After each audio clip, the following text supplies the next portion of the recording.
이 영상을 제대로 확인하시면 여름철 에어컨을 껐다 켰다 하는 것이 효율적인지 장기간 켜놓는 게 효율적인지 확실히 알 수 있습니다. 지금부터 설명드리겠습니다. 지금도 많은 분들이 전기는 껐다 켰다 해야 아끼는 거야 라는 생각을 당연하게 여기십니다. 그러나 그 전기 절약 습관이 지금은 오히려 전기 요금을 더 올리는 원인이 될 수 있다는 사실 알고 계셨나요? 이 문제의 핵심은 에어컨의 작동 방식에 있습니다.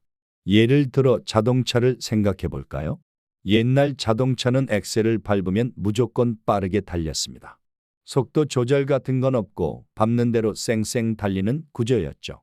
이런 차는 멈췄다 다시 움직일 때 연료가 많이 들었습니다. 그런데 요즘 나오는 전기차나 하이브리드는 다릅니다.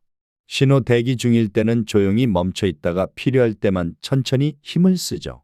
그래서 기름이 덜 들고 조용합니다. 에어컨도 마찬가지입니다. 2010년 이전에 많이 쓰던 정속형 에어컨은 바로 옛날 자동차 같은 방식입니다.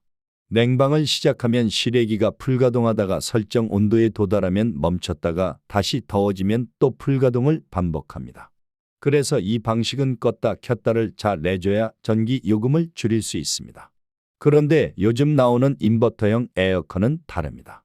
설정 온도에 도달하면 실외기가 약하게만 작동하면서 온도를 유지하는 구조입니다. 처음에만 조금 세게 작동하고 그 이후에는 아주 적은 전력으로 계속 유지하는 겁니다.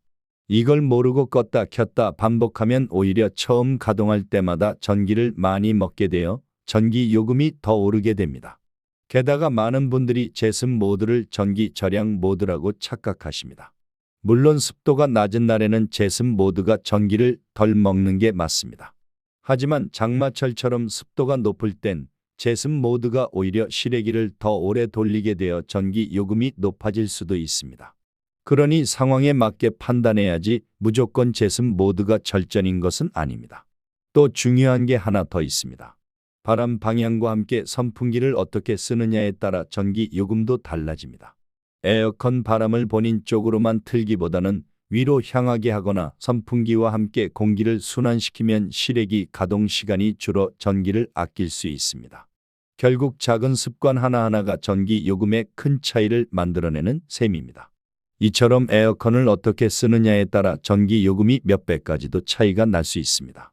꺼야 아끼는 거지 라는 예전 방식의 절전 습관이 오히려 요즘 에어컨에겐 독이 될 수 있다는 사실, 이제는 다시 생각해 봐야 할 때입니다. 우리가 살고 있는 시대의 기술은 바뀌었고 그에 맞는 지혜도 바뀌어야 합니다. 이제 진짜 궁금해지실 겁니다. 에어컨 껐다 켰다 해야 할까요? 아니면 그냥 켜놓는 게 나을까요? 앞으로 이어질 본론에서 에어컨 종류별로 어떤 방식이 절전에 효과적인지 실제 사례와 함께 구체적으로 설명드리겠습니다. 지금까지의 고정관념을 깨고 이 여름을 시원하고 경제적으로 보내는 방법을 함께 알아보시죠.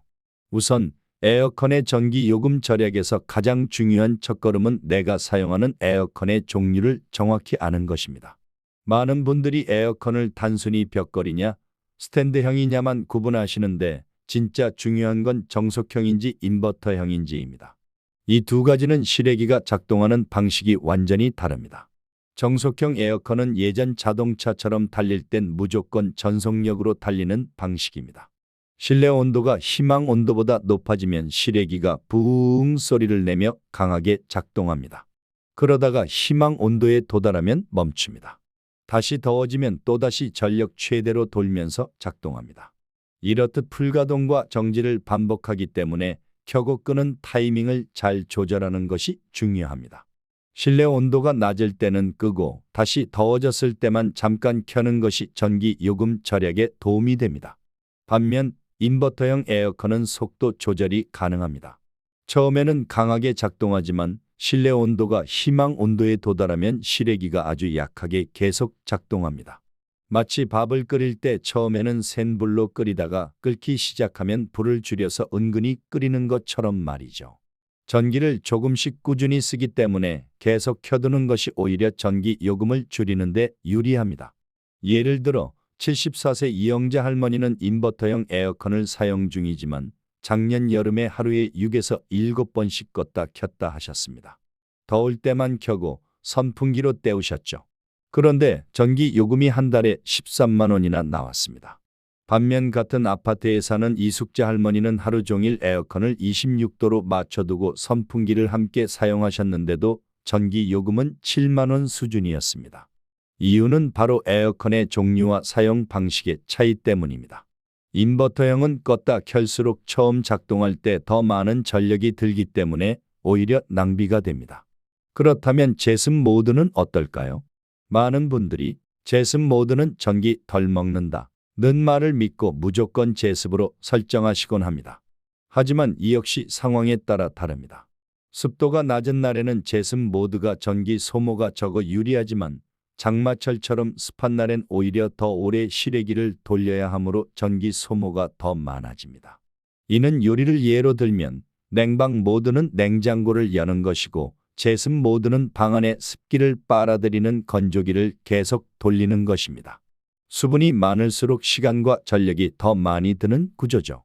그래서 제습 모드는 단순히 전기 덜 먹는 모드가 아니라 그날의 습도와 온도에 따라 효율이 달라지는 기능이라는 걸 기억하셔야 합니다.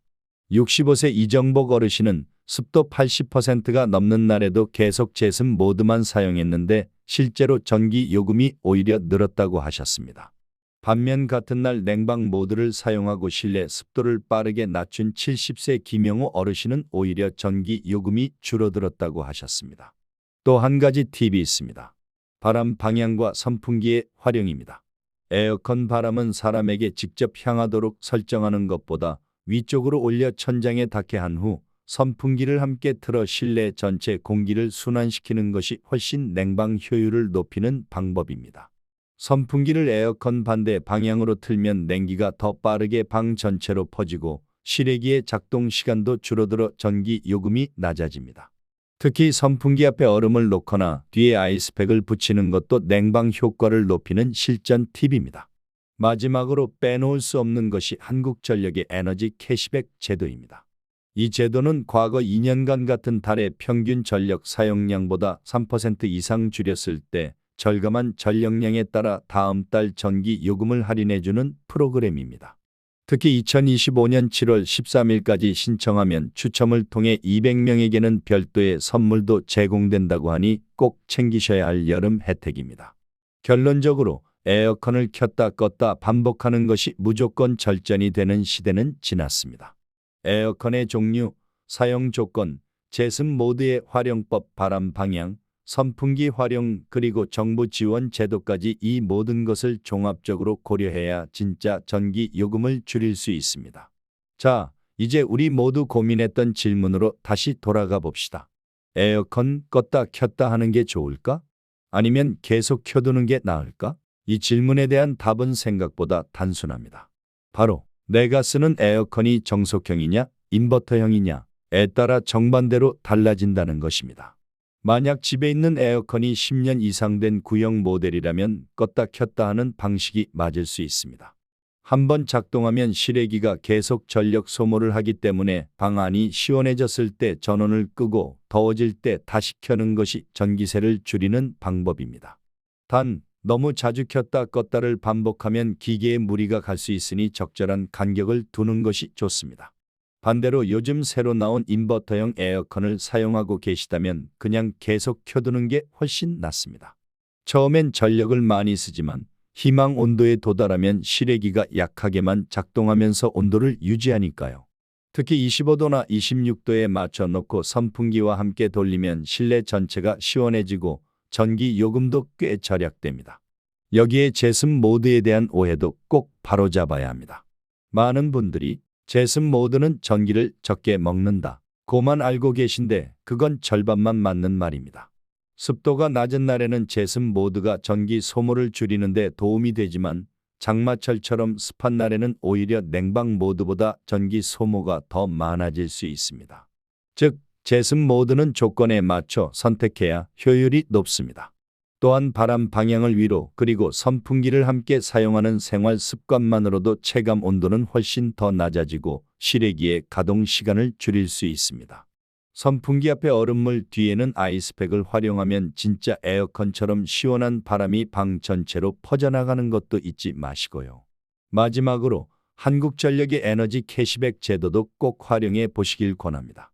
같은 달 평균보다 전력 사용량을 3% 이상 줄이기만 해도 할인 혜택을 받을 수 있고 7월 13일까지 가입하면 경품 이벤트도 함께 참여할 수 있습니다. 이런 제도는 모르고 지나가면 손해입니다. 요즘같이 전기세가 부담스러운 시기에는 정부의 지원을 똑똑하게 활용하는 것도 지혜로운 전략입니다. 결국 중요한 건 무작정 껐다 켰다 하지 말고 먼저 내가 가진 에어컨의 종류를 파악하고 날씨와 습도, 실내 환경에 맞게 모드를 조절하며 선풍기나 자연풍을 적절히 활용하는 것입니다. 거기에 작은 생활 습관과 정부 제도까지 함께 챙기면 무더운 여름에도 에어컨 걱정 없이 시원하고 건강하게 지내실 수 있습니다. 이제 여러분은 막연한 불안 대신 정확한 정보로 여름을 지혜롭게 이겨낼 수 있는 방법을 손에 넣으셨습니다. 그리고 그 시작은 바로 알고 사용하는 것입니다. 에어컨을 켜는 손보다 아끼는 마음이 더 현명한 시대입니다. 지금 이 영상을 보신 여러분은 이미 똑똑한 여름 준비를 시작하신 겁니다.